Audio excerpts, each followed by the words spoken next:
يا أيها الذين آمنوا اتقوا الله ولتنظر نفس ما قدمت لغد واتقوا الله إن الله خبير بما تعملون. بسم الله الرحمن الرحيم.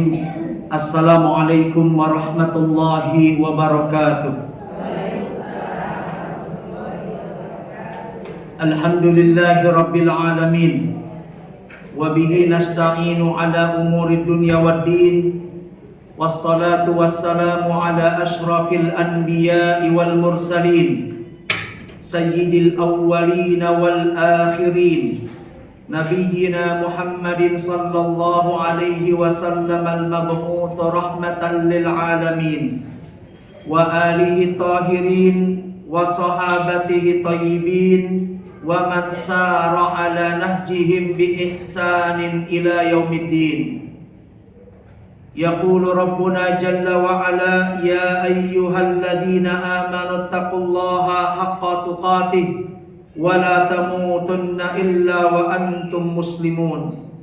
اللهم انفعنا بما علمتنا وعلمنا ما ينفعنا وزدنا علما.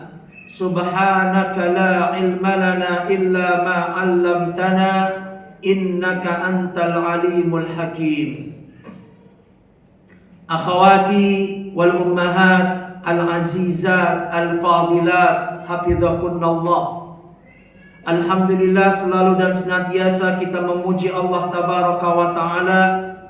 Kita bersyukur kepadanya atas segala limpahan nikmat dan karunia yang Allah curahkan dan Allah berikan kepada kita.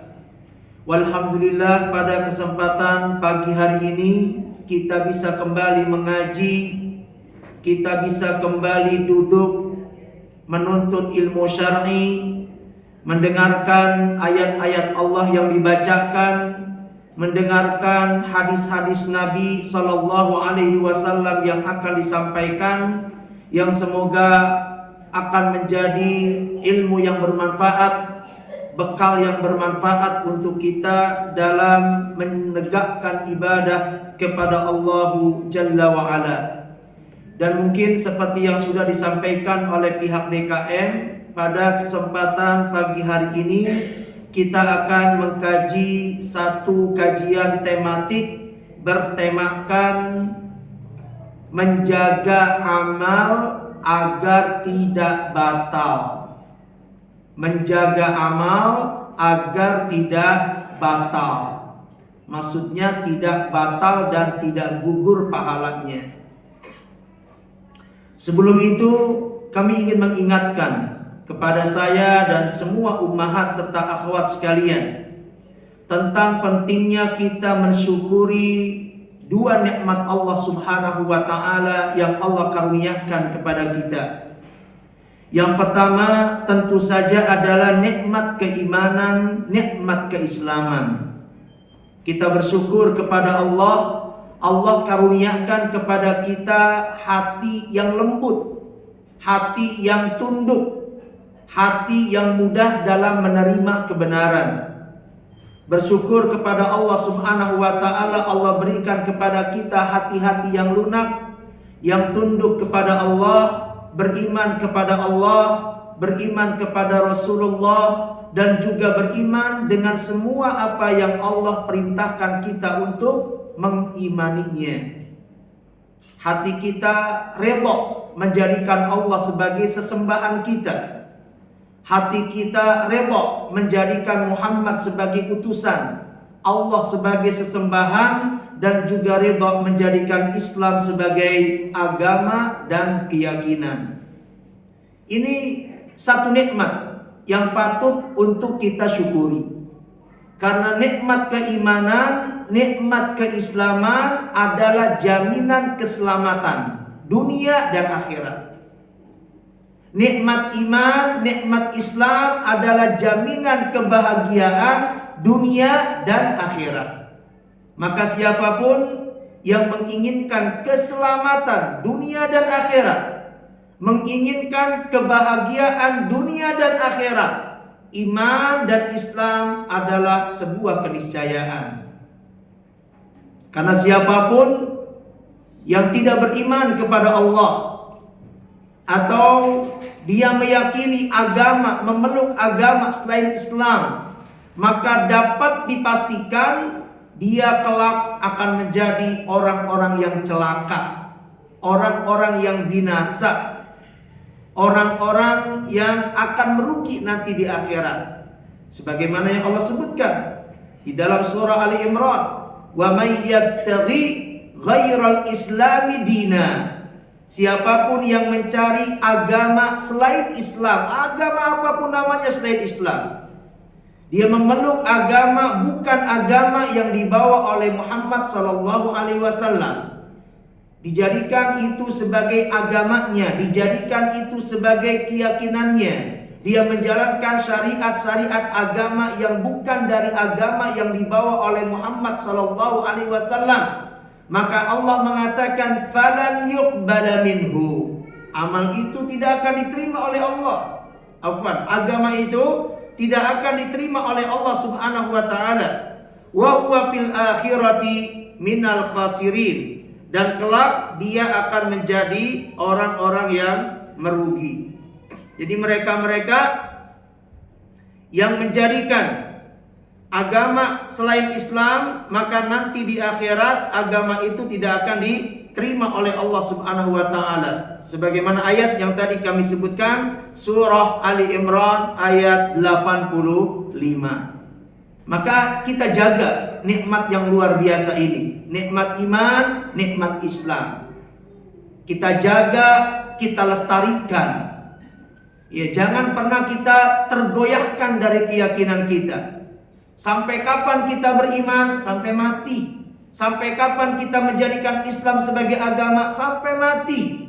Jangan pernah kita mati kecuali dalam keadaan Islam. Itu yang Allah pesankan kepada kita. Wala tamutunna illa wa antum muslimun.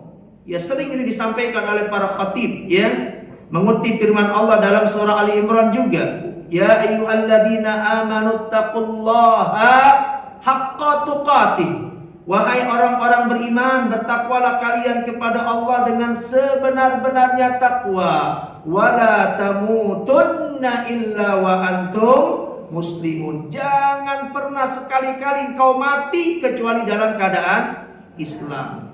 Sebab siapapun yang mati tanpa membawa Islam, ya, mati dalam keadaan dia tidak sebagai seorang muslim, mati dalam keadaan dia masih meyakini memeluk agama selain Islam, maka dapat dipastikan dia akan menjadi orang-orang yang merugi, sengsara, binasa, celaka. Pasti itu.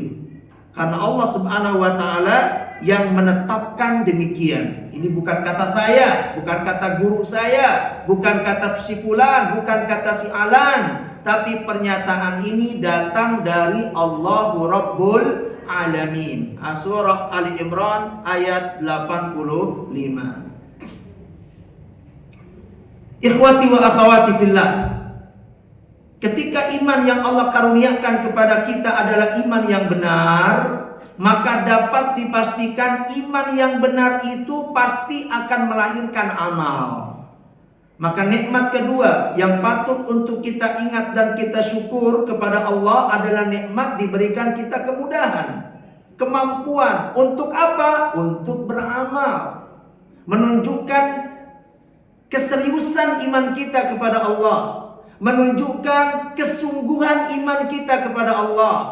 Karena jika Anda sebagai seorang mukmin sejati benar-benar beriman, maka iman itu pasti akan mendorong kita untuk melakukan amal. Maka nikmat ketika orang sudah beriman, kemudian dia diberikan taufik oleh Allah, kemampuan, kemudahan untuk bisa melakukan amal saleh, untuk bisa melakukan amal-amal kebaikan, kebajikan dan juga ketaatan kepada Allah. Utamanya adalah menjalankan kewajiban. Ini luar biasa nih ibu-ibu sekalian.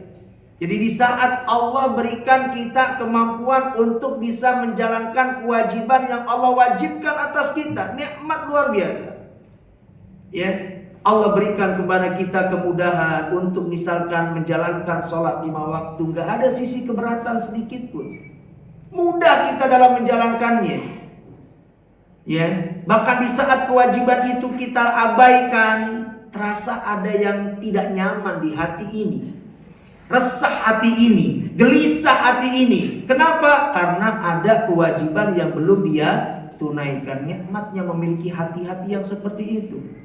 Di saat bersentuhan dengan dosa, dia resah. Di saat bersentuhan dengan dosa, dia gelisah. Di saat bersentuhan karena dia tidak menjalankan kewajiban, terasa ada yang gak nyaman di hati. Ini ciri-ciri hati yang sehat. Ya, dia diberikan kemudahan untuk bisa menjalankan kewajiban. Dan ketika ada satu saja kewajiban itu dia telantarkan, dia abaikan, maka ada keresahan, ada kegelisahan di hatinya. Ini nikmat luar biasa yang Allah karuniakan kepada kita jika kita merasa bahwa kita seperti ini. Menjaga sholat 5 waktu karena itu kewajiban. Kemudian apalagi bisa melaksanakan puasa Ramadan. Beberapa waktu yang lalu datang bulan puasa, bulan Ramadan, dan kita bisa memanfaatkan siangnya untuk berpuasa. Tidak ada sisi keberatan di hati kita.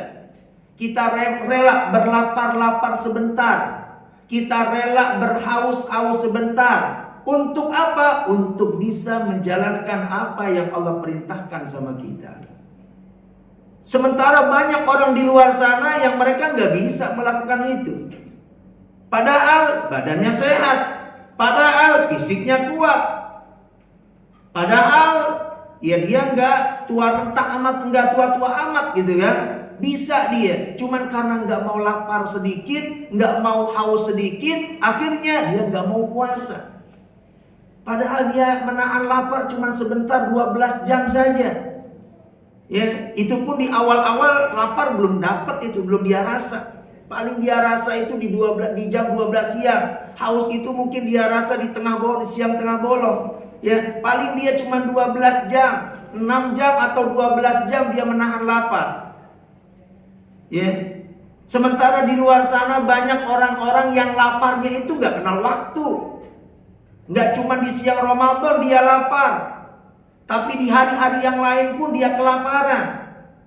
Di momen-momen yang lain pun dia tetap kehausan karena kekurangan sandang, pangan dan sebagainya. Sementara kita hausnya cuma sebentar, 12 jam, laparnya cuma sebentar, 12 jam. Adzan berkumandang, hilang dahaga kita. Adzan berkumandang, hilang lapar kita. Ada sebagian orang yang gak sanggup nahan lapar 12 jam, haus 12 jam. Sehingga mereka abaikan kewajiban ini. Sementara kita, walhamdulillah tidak seperti itu. Kita bisa menjalankan kewajiban puasa di bulan Ramadan. Kalaupun kita nggak puasa, ya tentu karena adanya uzur. Sakitkah?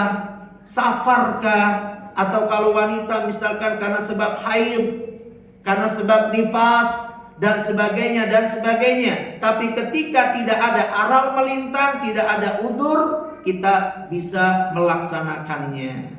Ini nikmat yang luar biasa. Apalagi seorang wanita, ya puasa itu sedang melengkapi satu dari 4 sifat wanita calon penghuni surga. Ya, Nabi mengatakan idza shallatil mar'atu khamsaha wa shamat syahraha wa ata'at ba'laha wa hafizat farjaha dakhalatil jannata min ayyi babin sya'at. Apabila seorang wanita sholat 5 waktunya, puasa di bulan Ramadannya, menjaga kehormatan dirinya, taat sama suaminya, 4 tuh. Apa balasannya? Dakhalatil jannah, pasti masuk surga. Nabi sampai menyebutkannya dengan fi'il madhi. Ya. Pasti masuk surga. Min ayyi babin sya'at, masuk surga dengan cara istimewa dari pintu mana saja yang dia suka. Ini luar biasa. Jadi manfaatkan Ramadan siang Ramadan untuk berpuasa, untuk kita melengkapi menjadi wanita calon penghuni surga insya Allah. Karena kalau sholat 5 waktu sudah sering dilakukan, taat sama suami sudah sering dilakukan, jaga kehormatan diri juga sering dilakukan. Sementara puasa itu hanya ada di bulan Ramadan. Dan alhamdulillah ketika setiap kita mampu menjalankan ini dengan baik, ini merupakan satu nikmat yang besar dari Allah Subhanahu wa taala. Menjalankan kewajiban sholat 5 waktu, puasa di bulan Ramadan. Kemudian apa? Jika kita memiliki simpanan harta, ya, ada punya simpanan harta berupa emas atau uang tunai yang sudah mencapai nisab dan sudah genap, uang itu ada sama kita sudah genap 1 tahun lamanya, kita pun bisa menunaikan zakatnya. Walhamdulillah jika kita seperti itu. Sekalipun kita sayang sama harta, yang namanya manusia itu wajar, wataknya manusia, tabiat manusia, sayang gak sama harta? Sayang. Tetapi sayangnya dia sama harta simpanan, sayangnya dia sama kilauan emas yang dia simpan, tidak sampai membuat dia menahan diri dari membayar zakat. Cinta dia sama harta tidak sampai mencegah dia dari menunaikan hak harta.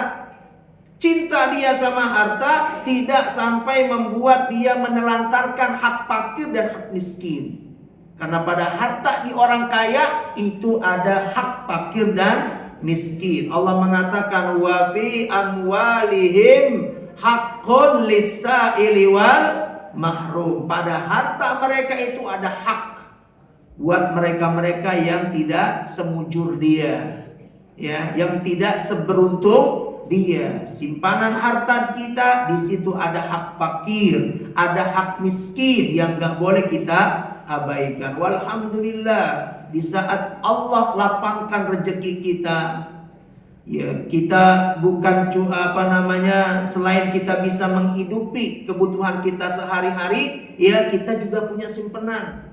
Sementara sebagian orang boro-boro dia nyimpen, boro-boro punya simpanan, sekedar untuk menyambung hidup saja mereka sudah kesulitan, ya. Sementara kita, walhamdulillah, setiap harinya kita begitu mudah untuk menyambung hidup dengan rezeki yang Allah karuniakan kepada kita.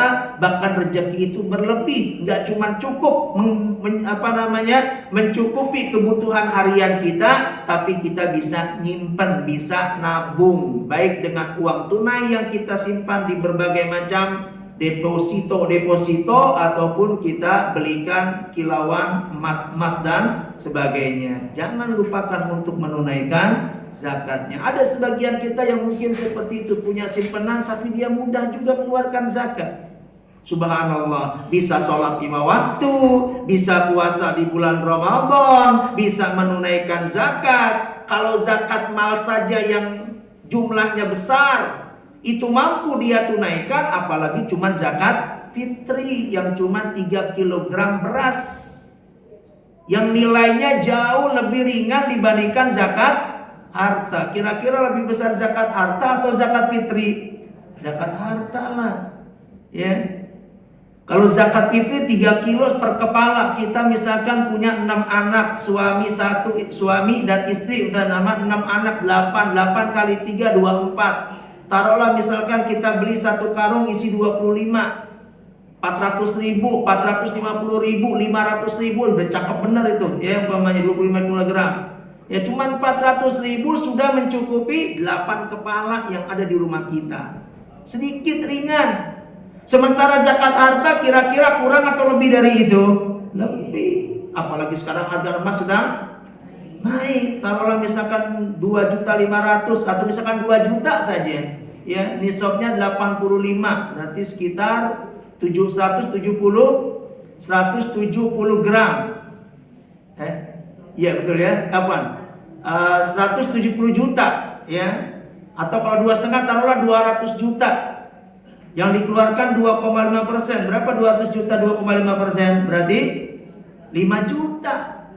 Zakat malnya 5 juta, zakat fitrinya cuma 500.000. Lebih ringan zakat fitri, lebih besar zakat mal. Sehingga ketika ada orang mampu mengeluarkan zakat malnya, maka dapat dipastikan dia akan lebih ringan untuk menunaikan zakat fitri. Sholat 5 waktu dia tunaikan. Puasa bulan Ramadan dia laksanakan. Kalaupun dia nggak puasa karena udzur, dia bisa ganti di hari-hari lain. Dia punya simpanan harta, dia keluarkan zakatnya. Dia juga sudah keluarkan zakat fitrinya. Dan kewajiban lainnya, umpamanya juga mengaji, ada kesempatan waktu, juga dia bisa mengaji, duduk di majelis ilmu, dimudahkan semuanya oleh Allah Subhanahu wa ta'ala. Walhamdulillah, nikmat yang tidak tertandingi dengan nikmat apapun.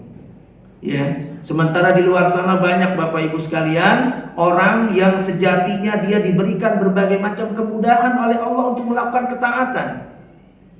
Diberikan badan yang sehat, diberikan fisik yang kuat, diberikan rezeki yang luas, ya, pekerjaan yang mapan, karir yang mapan umpamanya, yang sebenarnya dengan berbagai macam kelebihan yang ada, dia bisa banyak ibadah kepada Allah. Tetapi kita dapati tetap dia menjadi manusia-manusia yang lemah, nggak berdaya melakukan ketaatan. Padahal semua kebaikan sudah Allah berikan sama dia. Sementara kita tidak seperti itu. Walhamdulillah, Allah berikan kepada kita kemudahan untuk bisa melakukan amal-amal kebaikan dan ketaatan. Kita wajib syukuri ini, Ibu sekalian. Kenapa? Karena disinilah letak cinta Allah kepada seorang hamba. Perhatikan akhwat sekalian, cinta Allah kepada seorang hamba tidak ditentukan dengan harta dan kemewahan dunia. Cinta Allah kepada seorang hamba juga tidak ditentukan dengan jabatan dan kedudukannya. Tetapi letak cinta Allah kepada seorang hamba ada pada keimanan dan ketakwaan. Ada pada keimanan dan ketaatan. Catat ini dengan baik. Mana dasarnya Ustaz? Dasarnya adalah hadis Nabi Sallallahu Alaihi Wasallam. Nabi bersabda,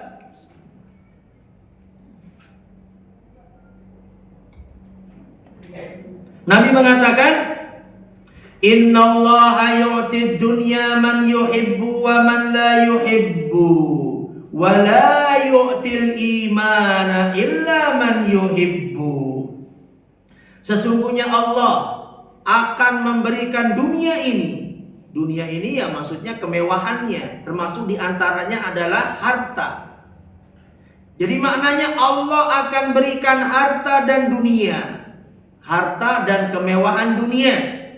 Kepada siapa harta dan kemewahan dunia itu Allah berikan? Man yuhibbu wa man la yuhibbu.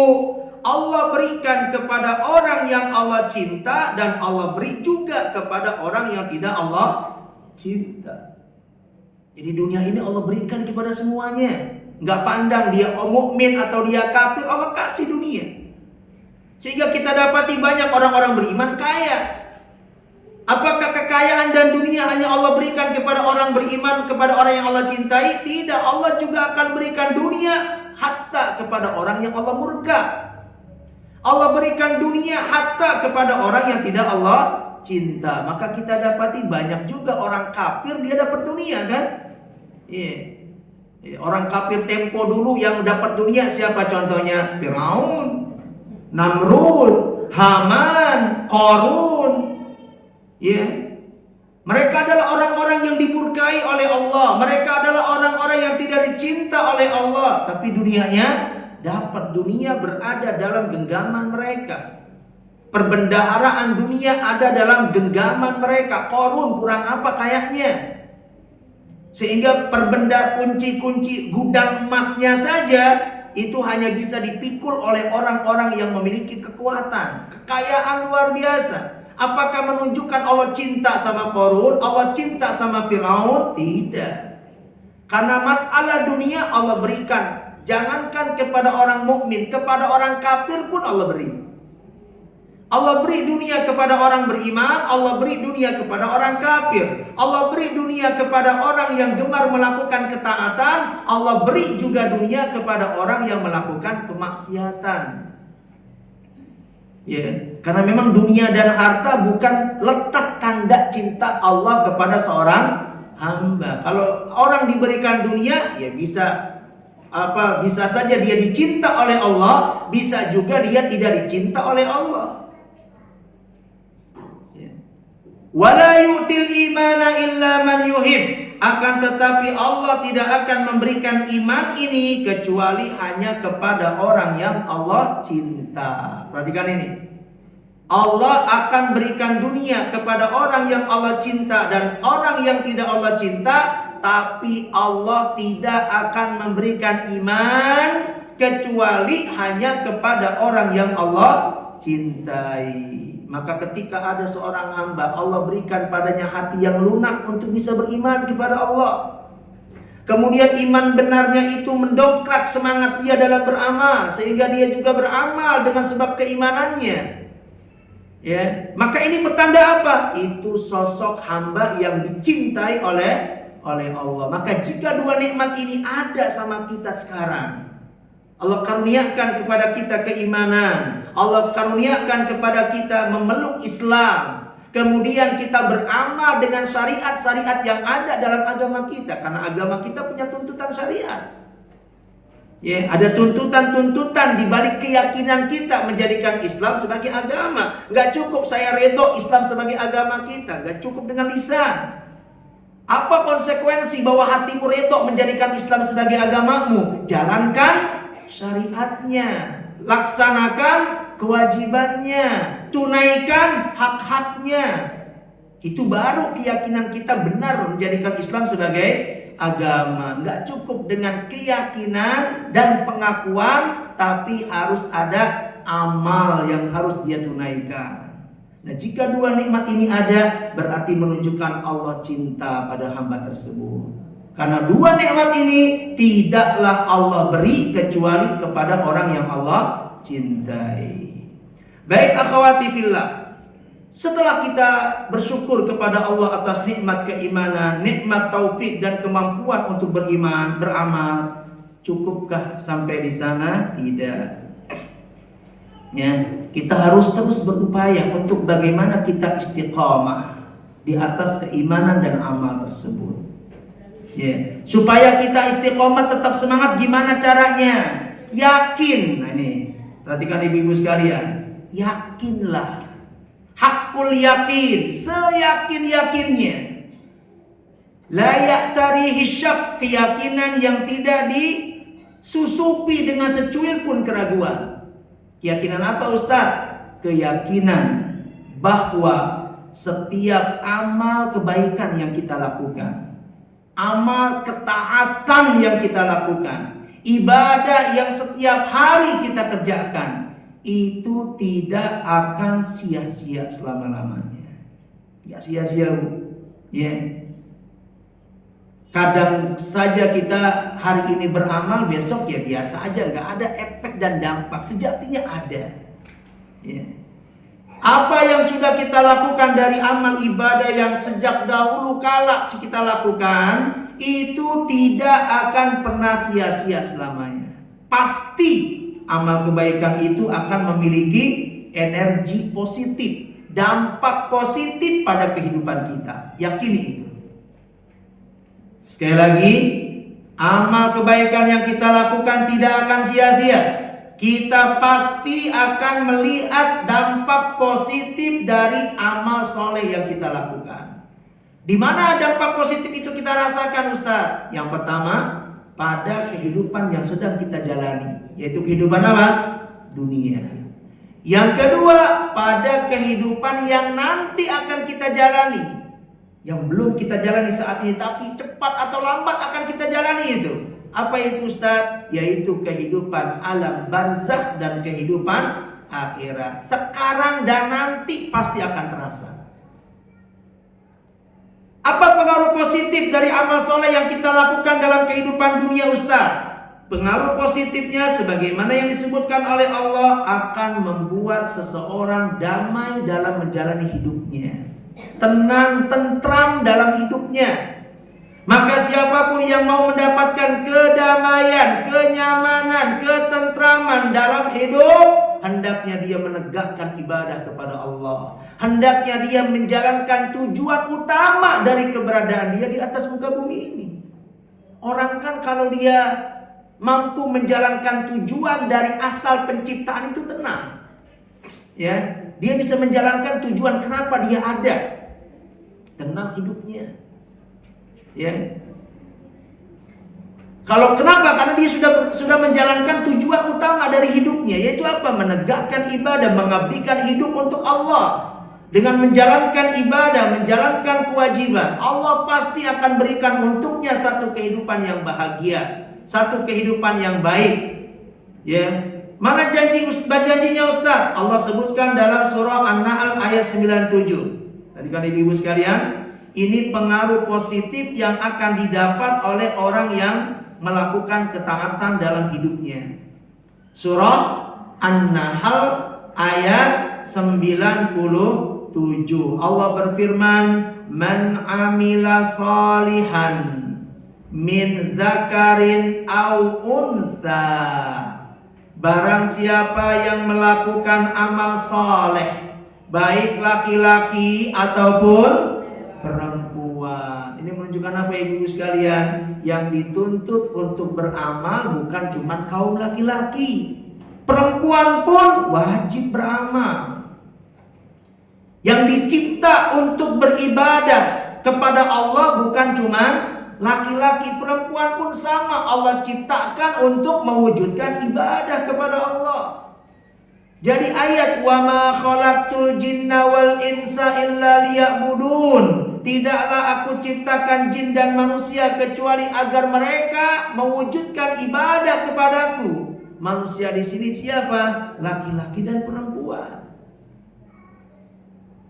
Ya, maka sebagaimana seorang laki-laki dia harus mewujudkan ibadah kepada Allah, perempuan juga sama. Maka di sini Allah katakan siapapun dari laki-laki dan perempuan yang dia melakukan amal saleh, wa huwa mu'min, dan dia dalam keadaan beriman, melakukan amal soleh dalam keadaan beriman, atau karena dia berimanlah yang membuat dia akhirnya melakukan amal soleh. Ini menunjukkan apa? Menunjukkan bahwa iman yang benar pasti akan melahirkan amal soleh. Makanya ketika ada orang ngaku beriman tapi dia nggak beramal, gimana imannya? Ngakunya sih beriman, tetapi duduk manis berpangku tangan, gak ada amal apapun yang dia kerjakan, gak ada kewajiban yang dia tunaikan. Ini iman seperti apa yang seperti ini? Seandainya iman benar, sebenarnya benar keimanan kita, niscaya kebenaran iman itu pasti akan melahirkan amal di sini. Laki-laki, perempuan yang melakukan amal soleh dan dia dalam keadaan beriman. Karena dia beriman, dia tertuntut untuk melakukan amal saleh. Maka apa kata Allah? Falanuhyiyannahu hayatan thayyibah. Pasti kami akan berikan untuknya satu kehidupan yang baik. Ya, satu kehidupan yang baik ini ya bisa kehidupan dunia diantaranya. Lebih-lebih kehidupan baiknya itu akan dia rasakan di barzakh dan juga di alam akhirat. Intinya pengaruh baik dari setiap amal kebaikan yang kita lakukan akan sudah terasa saat kita menjalani kehidupan dunia. Dan pengaruh ini nanti akan lebih terasa kapan? Nanti kalau kita hidup lagi di alam barzakh. Sekarang kita belum menjalani kehidupan itu, sehingga seakan-akan amal soleh yang kita lakukan gak ada pengaruhnya. Sebenarnya ada, cuman memang kecil pengaruh ibadah dalam kehidupan dunia. Nanti akan sangat terasa di saat kita sedang menjalani kehidupan di alam barzakh setelah kita mendapatkan kematian. Karena amal soleh itulah kelak yang akan menjadi peneman kita. Mungkin sudah sering saya sampaikan hadis Barra bin Azib. Ketika Nabi mengatakan idza wudi'atil janazatu fi qabriha, apabila satu jenazah sudah diletakkan di kuburnya, dia meninggal dunia, kemudian digali kuburnya.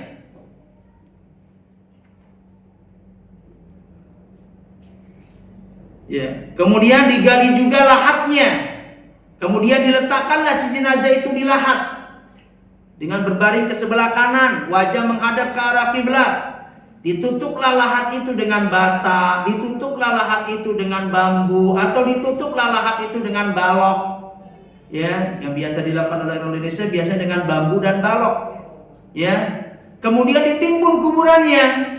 Maka Nabi mengatakan ketika jenazah sudah diletakkan seperti itu, ya'tihil malakan. Ini berita gaib dari Nabi. Kewajiban kita adalah meyakini nanti jenazah itu akan didatangi oleh 2 malaikat. Bahkan Nabi menyebutkan tentang namanya. Siapa? Munkarun wa nakir. Namanya Munkar dan Nakir. Datang kepada jenazah tadi. Ya, yujlisani, yang akan mendudukkan si jenazah tadi. Tadinya dia berbaring dengan keadaan bahu kanan di bawah, wajah menghadap ke arah kiblat, ya. Maka malaikat itu yujlisani, akan mendudukkannya. Wa yas'alanihi, dan akan menanyakan kepada jenazah itu tentang Rabbnya, tentang nabinya, tentang kitabnya. Perhatikan ibu-ibu sekalian. Ketika jenazah ini adalah orang beriman, kemudian rajin beramal, maka apa kata Allah? Yusabbitullahu alladhina amanu bil qawlis sabit. Maka Allah akan kukuhkan dia, kokohkan dia dengan ucapan yang mantap menjawab pertanyaan yang diajukan oleh Munkar dan Nakir. Jika dia beriman, rajin beramal, pasti bisa melewati ujian kubur ini dengan baik.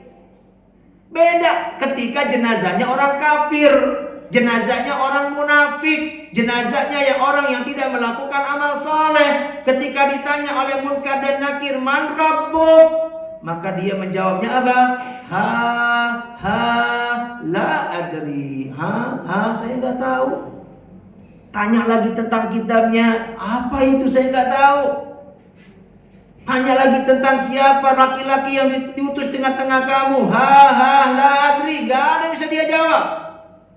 Sementara orang yang di hatinya ada iman, Allah kokohkan hatinya, mantapkan lisannya untuk menjawab pertanyaan tadi. Karena nanti pertanyaan ini yang dijawab dengan apa? Iman dan amal, bukan dengan hafalan. Subhanallah, ini menunjukkan apa? Pengaruh iman luar biasa nanti.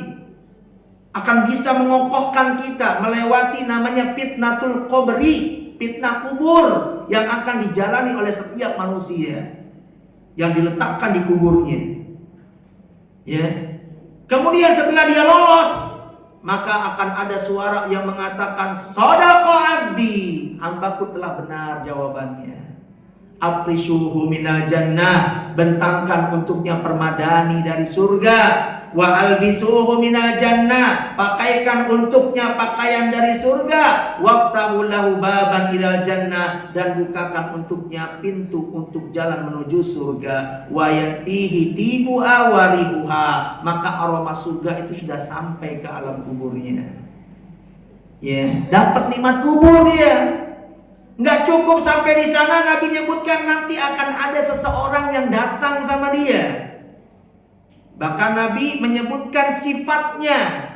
Hasanul wajhi, orang ini wajahnya menawan, orang ini wajahnya rupawan, enak dipandang, nyenengin kalau dipandang. Ya. Hasanul siyab, bajunya juga baik. Rihuti, mengeluarkan aroma yang semerbak. Kita bisa bayangkan tuh. Ya, ketika datang sama kita orang yang memiliki 4 sifat ini, wajahnya menawan, wajahnya rupawan, ya, tentu kita senang melihatnya. Coba wajahnya menakutkan, ya, semakin membuat kita takut. Tapi dia rupawan, menawan, kemudian pakaiannya pun indah, kemudian mengeluarkan aroma yang sangat semerbak. Maka nanya jenazah ini, man anta, siapa engkau? Aku bahagia memandangmu, aku senang dengan kedatanganmu. Ya, maka kemudian sosok ini mengatakan, ana amalukas saleh. Perhatikan itu. Aku ini adalah perwujudan dari amal soleh yang kau kerjakan di dunia. Subhanallah. Sehingga dialah amal-amal itu yang akan menjadi peneman dia. Di saat tidak ada satupun keluarga yang menemani dia saat itu. Ya. Makanya dalam hadis yang lain, perhatikan ibu-ibu sekalian, dalam hadis yang lain, ini hadis yang nyata kelihatan sama kita tentang kebenarannya. Apa kata Nabi? Yatba'ul mayyita salasatun. Yang mengikuti mayit ada 3. Jadi mayit itu ketika dia mau dikubur, biasanya itu akan diiringi oleh 3 hal. Apa itu? Ahluhu wa maluhu wa amaluh. Akan diiringi oleh keluarganya, oleh hartanya, dan oleh amalnya. Dari 3 ini Nabi mengatakan yarji itnan, 2-nya akan balik, 1 yang akan menetap. Dia akan diiringi oleh 3, yang 2 balik, yang 1 netap. Yang balik ini siapa? Ahluhu, keluarganya akan balik. Dia hanya mengiringi kita sampai di pekuburan. Setelah badan kita tertanam di dalam tanah, gak ada satupun dari keluarga kita yang akan menemani kita. Gak ada satupun keluarga kita yang rela gelar karpet, gelar tikar untuk menemani kubur kita. Gak ada. Secinta apapun seorang istri pada suaminya meninggal dunia, maka istri tetap dia akan pulang dengan kesedihannya. Sehari masih sedih, sepekan masih sedih, sebulan masih sedih. Seiring dengan berjalannya waktu, kehilangan itu sudah menjadi sebuah kebiasaan. Hilang rasa sedihnya.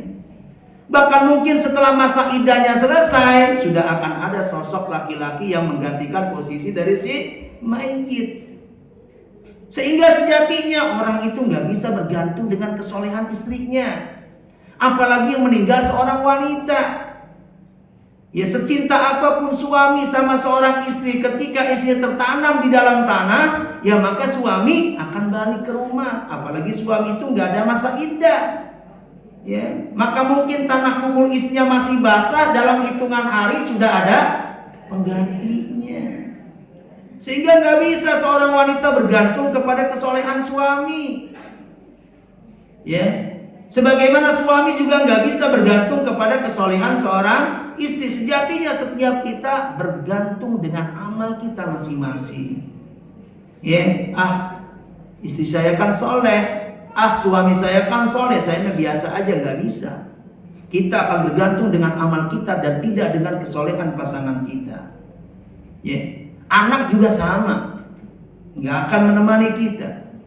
Jadi yang pulang keluarganya. Siapa lagi yang balik? Hartanya. Mobil yang dia miliki mengantar dia di pemakaman. Ketika badan dia tertanam, mobilnya nggak ikut ditanam kan? Ya, alpatnya nggak ikut dipendam. Akan balik ke rumah untuk menjadi harta warisan. Yang tersisa apa? Amal. Ya. Jika amalnya adalah amal baik, maka akan kebaikan yang dia dapatkan. Itu insya Allah pengaruh positif yang nanti akan dirasakan oleh kita. Sekarang kita belum merasakan. Dan puncak dari apa? Dari pengaruh baik amal soleh yang kita lakukan nanti di akhirat, di mana amal-amal kebaikan itu insya Allah akan melenggangkan jalan kita menuju surga. Ya, akan menjadi catatan-catatan amal baik kita, akan menjadi pemberat timbangan amal kebaikan kita, yang dengannya insya Allah kita akan mudah untuk bisa menggapai surga Allah. Fa amma man saqulat mawazinu, orang-orang yang berat timbangan amal kebaikannya, karena di dunia dia sering melakukan amal ketaatan, sehingga ketika nanti ditimbang amal beratnya lebih mendominasi daripada amal buruknya. Apa kata Allah untuk orang yang seperti ini? Fahuwa fi isyatin radiyah. Maka dia akan mendapatkan satu kehidupan yang diridhoi. Apa isi kehidupan yang diridhoi? Disebutkan oleh Allah dalam surat Al-Haqqah. Lebih jelas lagi tuh. Apa kehidupan yang diridhoi itu? Fahuwa fi isyatin radiyah fi jannatin aliyah. Kehidupan yang diridhoi itu maksudnya ada kehidupan di surga yang ditinggikan. Fi jannatin aliyah qutufuha daniyah. Apa qutufuha daniyah? Buah-buahannya itu akan mendekat sama dia. Jadi untuk bisa menikmati buah-buahan di surga, nggak perlu capek-capek kita manjat. Ya. Buahnya itu akan merunduk sehingga dengan mudah akan digapai. Dan buah-buahan yang ada di surga la maqtu'a wala mamnu'ah. Apa itu la maqtu'ah wala mamnu'ah? Tidak terputus dan juga tidak terlarang. Sebagaimana disebutkan dalam surah apa itu la maqtu'ati wala mamnu'ah, dalam surah Al-Waqi'ah, nanti bisa dilihat ya. La maqtu'ah wala mamnu'ah. Apapun kenikmatan dalam surga, terutama buah-buahannya, tidak dilarang kita untuk memakannya, dan juga tidak pernah terputus. Beda dengan buah-buahan dunia. Hari ini kita petik, ya, 3 bulan lagi baru numbuh. Hari ini kita petik, ada sebagian buah 6 bulan baru numbuh. Bahkan ada sebagian pohon yang kita petik hari ini 1 tahun baru numbuh lagi. Bahkan mungkin ada pepohonan yang kita petik hari ini 5 tahun baru bisa kita panen lagi. Terputus buahnya, tapi pohon-pohon di akhirat la maqtu'ah, nggak ada terputus. Sudahlah dia mendekat, begitu dipetik, ya tidak terlarang, boleh kita memetik dan memakannya. Kemudian juga tidak terputus dalam artian langsung tumbuh lagi dan bisa dinikmati lagi. Kutufu hadaniyah itu namanya. Kutufu hadaniyah. Terus apa? Fi jannatin 'aliyah kutufu hadaniyah. Kulu washrabu hani'an bima aslaftum fil ayyamil khaliyah. Masya Allah. Maka akan dikatakan sama dia, kulu washrabu hani'a, makanlah semua apa yang ada di surga. Washrabu, minumlah semua minuman-minuman yang ada di surga. Hani'a, dengan tenang, dengan nyaman. Nikmati senikmat-nikmatnya. Bima aslaftum fil ayyamil khaliyah, itu disebabkan karena apa yang sudah pernah kamu lakukan dulu di dunia. Aslaftum ay qaddamtum. Allah berikan kepada kalian, dipersilakan kalian menikmati fasilitas surga, ya. Bima aslaftum, bima qaddamtum fil ayyamil khaliyah, atas semua kebaikan-kebaikan yang dulu di dunia engkau pernah kerjakan. Jadi orang masuk surga, menikmati fasilitas surga, tidak lepas dari apa? Amal kebaikan yang dia lakukan. Sekarang ini kita lakukan, tapi manfaatnya nanti di akhirat, ibu. Ya. Maka nanti ada orang dipersilakan masuk surga, dikatakan apa oleh malaikat? Salamun alaikum tibtum. Salamun alaikum tibtum. Udkhulul jannata bima kuntum ta'malun. Masya Allah. Nanti akan ada penghuni surga, ketika dia masuk dalam surga dikatakan salamun alaikum, kesejahteraan atas kalian. Tibtum, sungguh engkau adalah orang-orang baik kalian semua ini. Subhanallah. Udkhulul jannata bima kuntum ta'malun. Silakan, ayo silakan kalian masuk surga. Dan kalian masuk surga disebabkan dengan amal yang dahulu pernah kalian lakukan. Jadi efek apa itu? Efek amal. Maka jangan pernah kita menyerah. Jangan pernah kita merasa bosan untuk terus beramal. Semangat, jaga semangat kita. Ihris ala ma yanfa'uka wasta'in billah wala ta'jaz. Ini wasiat siapa? Wasiat Nabi kepada Ibnu Abbas, yang artinya wasiat untuk kita. Ihris, apa artinya? Semangatlah terus, seriuslah terus. Ala ma yanfa'uk, untuk melakukan semua perkara yang akan memberikan manfaat buatmu. Wasta'in billah, jangan lupa minta terus pertolongan sama Allah. Wala ta'jaz, jangan lemah, jangan malas. Jika kemalasan mendera kita, maka hendaknya kita berupaya untuk melepaskan diri dari jeratan-jeratan kemalasan dengan melakukan mujahadah. Terakhir ibu sekalian, setelah kita bisa melakukan amal, apakah cukup? Dan juga istiqomah, apakah cukup? Tidak. Kita harus berupaya untuk bagaimana amal kita adalah amal yang istimewa, amal yang diterima oleh Allah Azza wa Jalla. Pastikan itu. Karena amal yang akan memberikan pengaruh positif dunia, alam barzah dan akhirat adalah amal yang diterima. Maka kita berupaya supaya amal kita diterima. Gimana caranya? Yang pertama, pastikan setiap amal yang kita lakukan adalah amal yang ada syariatnya, amalan yang ada petunjuknya, amalan yang ada dalilnya bahwa Nabi mengajarkan itu. Karena setiap amalan yang dilakukan tidak ada perintah Nabi di amal tersebut, maka amalannya akan diterima atau tidak? Tidak diterima, tertolak. Emang Ustaz tahu dari mana Ustaz ngomong begitu? Hadis Nabi menyatakan demikian. Hadis Aisyah radhiyallahu anha. Dari riwayat Aisyah maksud saya, Nabi mengatakan apa? Hadis yang sangat masyhur. Ada dalam kitab Al-Arba'in An-Nawawi. Nabi mengatakan, man amila amalan laisa alaihi amruna fahuwa raddun. Masya Allah, sebagian umat sudah hafal hadisnya.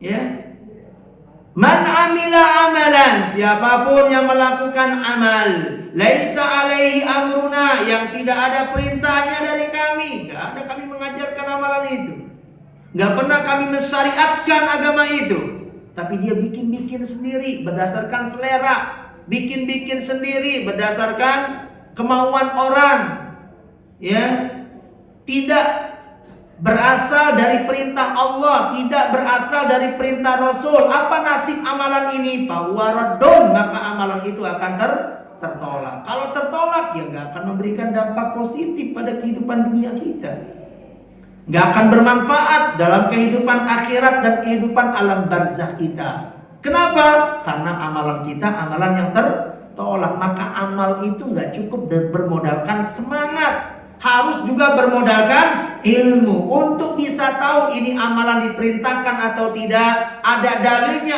atau tidak. Tentu kita butuh alat untuk membedakan itu. Apa alatnya? Ilmu. Teruslah belajar agar kita tahu mana amalan yang baik dan amalan yang tidak baik.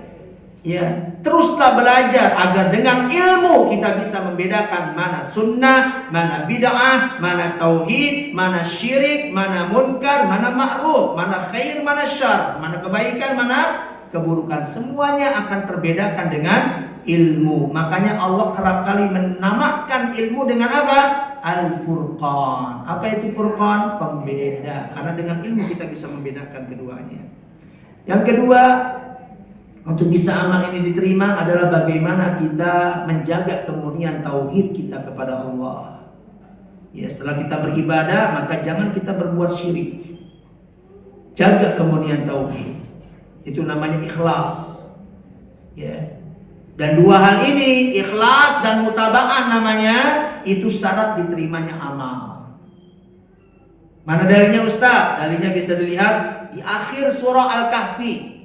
Sering ibu baca dalam hari Jumat ini ya. Surah Al-Kahfi ayat yang terakhir, berarti ayat yang keberapa? 110 ya, karena Al-Kahfi jumlah ayatnya 110. Perhatikan di ayat 110 Allah berfirman, "Faman kana yarju liqa'a rabbih", barang siapa yang berharap perjumpaan dengan Rabb-nya, bisa berjumpa dengan Allah, bisa melihat wajah Allah, bisa memandang wajah Allah.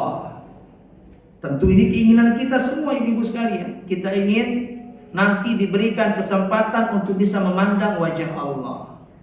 Gimana caranya? Falyamal amalan sholihah, maka hendaknya dia beramal dengan amalan yang baik. Ya, beramal dengan amalan yang baik. Kemudian amalan yang baik itu soleha, itu maksudnya sawaba.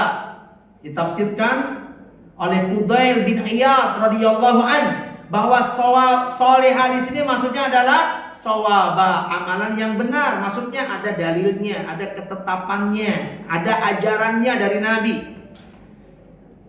Wala yusyrik bi ibadati rabbih ahada, dan hendaknya dia tidak berbuat syirik kepada Allah dengan sesuatu apapun, ya. Jika dia melakukan amalan yang ada petunjuknya dari Nabi, kemudian dia senantiasa menjaga kemudian tauhid dia kepada Allah, tidak berbuat syirik dengan sesuatu apapun, tidak melaksanakan ibadah apapun kepada selain Allah, maka insya Allah amalnya itu akan diterima. Kemudian yang tidak kalah pentingnya adalah bagaimana kita bisa terus berdoa dan memohon kepada Allah agar Allah terima amal kita. Ya, walaupun kita yakin nih amal ini ada dalilnya, kita yakin bahwa kita sudah menjaga kemurnian tauhid kita, tetapi tetap kita harus meminta supaya Allah terima amal kita. Gimana cara mintanya Ustaz? Cara mintanya bisa mengutip doa yang pernah dipanjatkan oleh Nabi Ibrahim alaihi salatu wassalam. Ya, ketika Nabi Ibrahim meninggikan bangunan Ka'bah, ya, ketika Allah mengatakan wa id yarfa'u Ibrahimul qawaid, ya, saudara, wa id yarfa'u Ibrahimul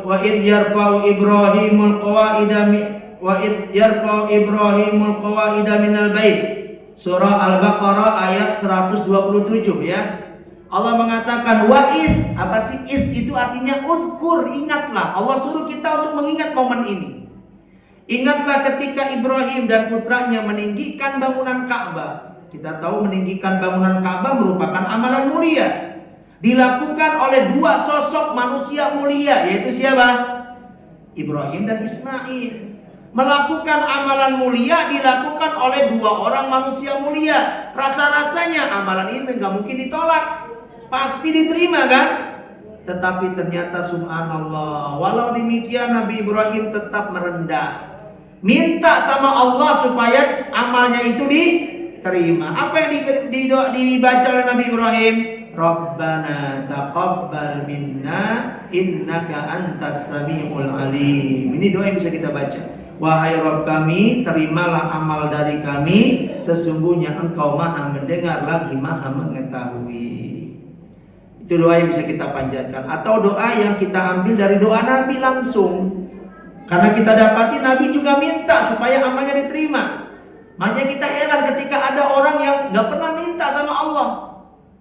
Sementara Nabi Ibrahim aja Khalilullah minta, Muhammad SAW Nabi terbaik, bahkan makhluk terbaik aja minta supaya amalnya diterima. Kok kita malah enggak? Yeah. Nabi itu minta enggak sekali dua kali, enggak sehari dua hari, setiap pagi Nabi minta 3 kebaikan: ilmu yang bermanfaat, rezeki yang halal, dan amal yang diterima. Allahumma inni as'aluka ilman nafi'an wa rizqan thayyiban wa amalan mutaqabbala. Ya. Maka jika hal ini kita lakukan, amal kita sesuai dengan sunnah, kita menjaga kemurnian tauhid, kemudian kita minta supaya amal kita diterima, insya Allah apa yang kita lakukan tidak akan sia-sia. Cukupkah tugas kita sampai di sana? Belum. Masih ada satu lagi yang terakhir. Apa itu? Hendaknya kita menjaga amal kita dari pembatalnya.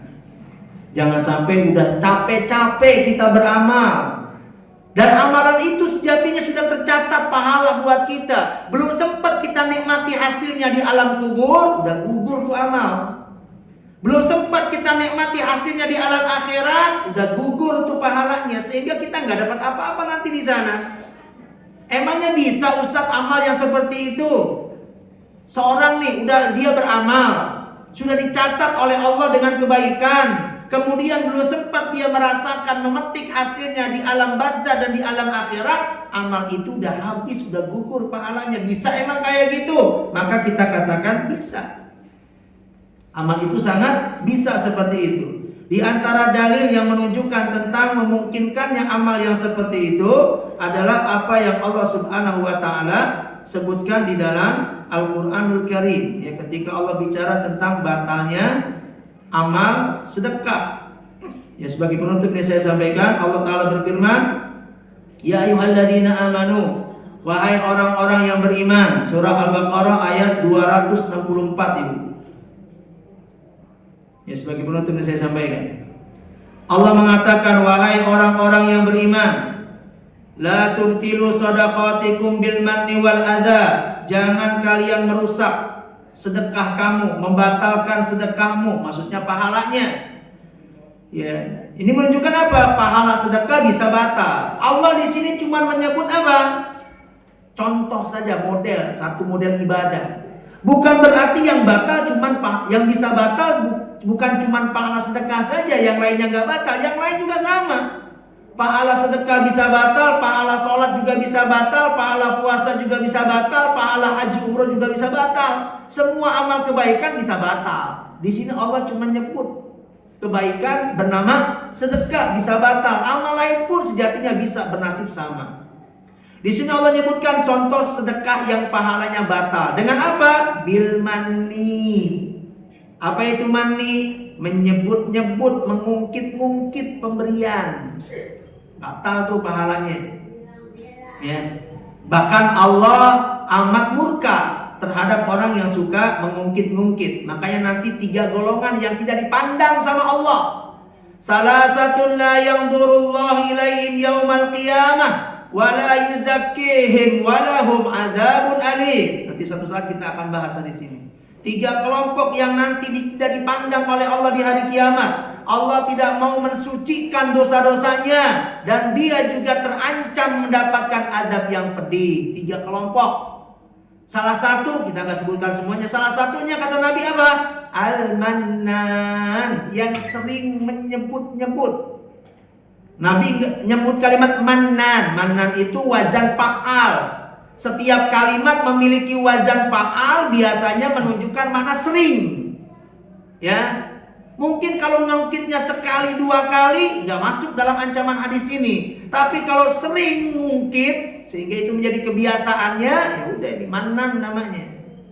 Jadi kalimat itu kalau sudah wazannya fa'al udah sering tuh. Seperti kadzib, dusta. Itu cuma sekali 2 kali tuh orang kadzib tuh. Tapi kalau sudah fa'al sehingga kadzib jadinya namanya apa?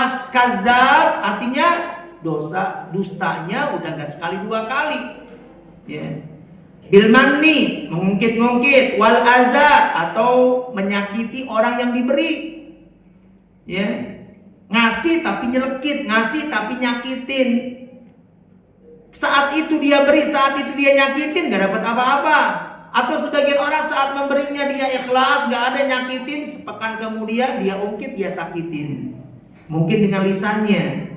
Setahun kemudian dia ungkit dan dia sakitin perasaan dan hati orang yang menerima sedekahnya. Jadi apa di situ? Pahalanya cuma bertahan sebulan, pahalanya cuma bertahan setahun. Belum sempat dia nikmati nanti di alam barzah, dia udah gak dapat apa-apa dari pahala sedekahnya. Ini hati-hati. Ya. Apalagi contohnya ria'an nas, karena dia ingin pamer kepada manusia, wala yu'minu billahi wal yaumil akhir, atau dia tidak lagi beriman sama Allah, tidak lagi beriman dengan hari akhir. Saat dia memberi dia masih beriman, setahun kemudian dia kufur. Setahun kemudian dia ganti agama. Maka pahala sedekahnya manfaat enggak dia? Enggak manfaat.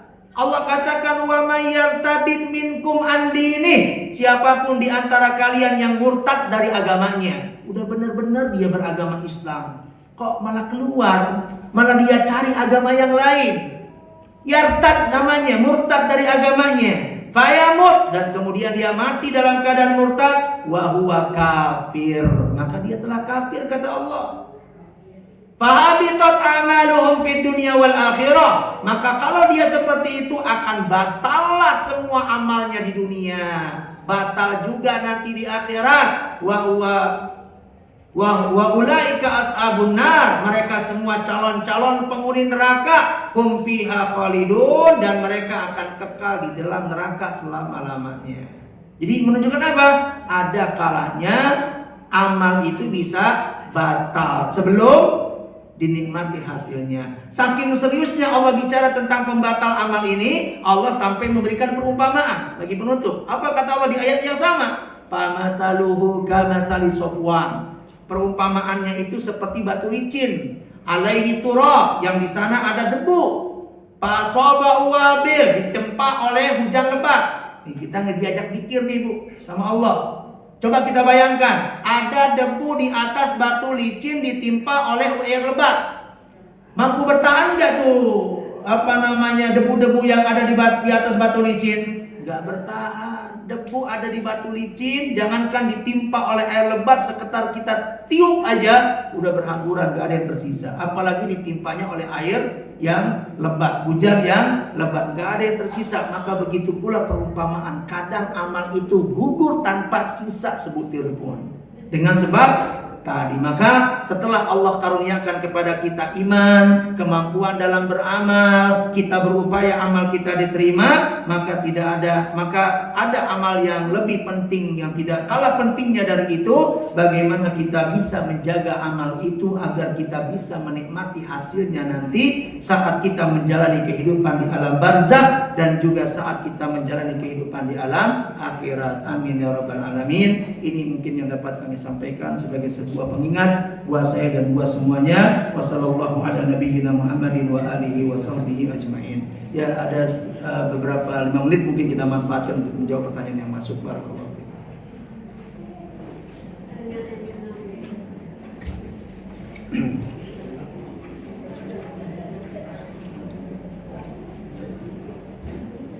Ya, apakah betul bacaan Al-Quran kita akan menjadi syafaat di alam kubur? Ya. Jadi tentu yang namanya syafaat itu terjadi di akhirat. Ya. Kemudian apakah di alam kubur gak memberi manfaat? Tidak. Mungkin kalau maksudnya adalah memberikan manfaat di alam kubur, iya. Semua amal apapun bisa memberikan manfaat. Ya, termasuk bacaan Al-Quran. Tapi kalau manfaat dalam bentuk syafaat itu akan terjadi di akhirat. Mungkin maksud syafaat di sini adalah apa? Kebaikan. Efek dari kebaikan baca Quran akan bisa memberikan manfaat di alam kubur, benar adanya. Bahkan amal apapun selain Quran akan bisa memberikan efek positif sebagaimana yang tadi kami paparkan. Adapun memberikan syafaat, wallahu alam, syafaat itu nanti terjadi di akhirat, bukan di alam barzakh, bukan di alam kubur. Wallahu alam. Tapi intinya pengaruh dari bacaan Quran yang dia baca di dunia juga akan tetap dia dapatkan, dia rasakan di alam kuburnya. Wallahu a'lam. Suami Ana setiap bulannya setiap nitip 2,5% dari penghasilannya sama Ana. Beliau sampaikan kalau itu uang zakat. Loh, kok ngasihnya nitip ya? Bolehkah diniatkan sedekah infak karena belum mencapai nisab? Ya, kalau belum mencapai nisab bukan zakat namanya. Ya. Termasuk 2,5% dari penghasilan itu juga bukan zakat, karena yang namanya zakat nggak ada tiap bulan. Yang namanya zakat itu tahunan, dan apa yang dizakati sudah pada harta yang sudah mencapai nisab dan haul. Kalau suami nitipkan 2,5% dari gajinya, nanti ibu diberikan peluang untuk terserah mau diinfakkan, itu namanya infak dan sedekah. Nanti di akhir tahun tetap ibu harus hitung berapa harta yang tersimpan. Ya, jangan kemudian ini dianggap sudah keluar zakat, ini nggak dihitung zakat, Bu. Jangan kemudian dia punya simpanan banyak, tiap bulan dia sudah menyisihkan gajinya, nanti di tiap tahun dia nggak keluar zakat lagi. Kenapa? Kan sudah saya keluarkan bulanannya, tiap bulan 2,5%. Apa yang ibu lakukan di 2,5% setiap bulannya tidak terhitung zakat, karena zakat itu beda dengan infak. Ya, jadi itulah pentingnya belajar zakat. Jangan-jangan kita merasa sudah menjadi orang yang sadar zakat, padahal sejatinya apa yang kita lakukan belum dianggap sebagai zakat. Maka perlu ilmu supaya zakat yang kita tunaikan sudah sesuai dengan yang disyariatkan. Jadi bukan berarti amal ibu ini sia-sia. Ini insya Allah berpahala. Cuman masuknya adalah infak sedekah, belum dianggap sebagai zakat. Kalau ibu punya simpanan sudah mencapai nisab nggak dikeluarkan, ibu atau bapak masih dianggap sebagai orang yang ngemplang zakat. Walaupun setiap bulan dia sudah keluarkan, tidak dianggap zakat. Manakah yang harus didahulukan, membantu saudara kita di Palestina atau teman tetangga yang kekurangan dan tidak dinafkahi oleh suaminya? Wallahu a'lam. Terkait hal ini kewajiban kita adalah kepada orang yang terdekat. Ya, kepada orang yang terdekat. Bahkan kalau ada kerabat kita yang lebih membutuhkan, kerabat yang lebih utama daripada tetangga dekat. Ya, maka jangan kita keluarkan harta zakat kepada orang yang jauh di luar sana, sementara di tempat kita berdomisili masih ada orang yang berhak menerima zakat.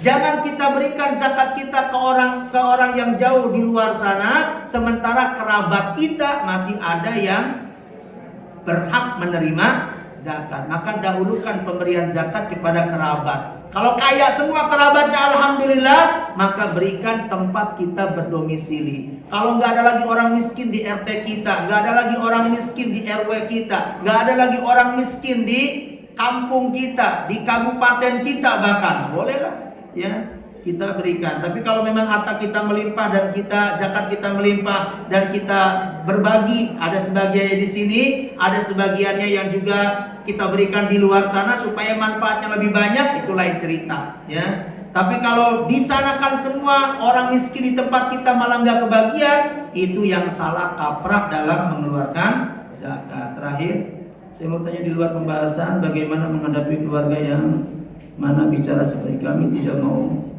bahas Syiah karena orang kafir, kita harus hormati apa lagi?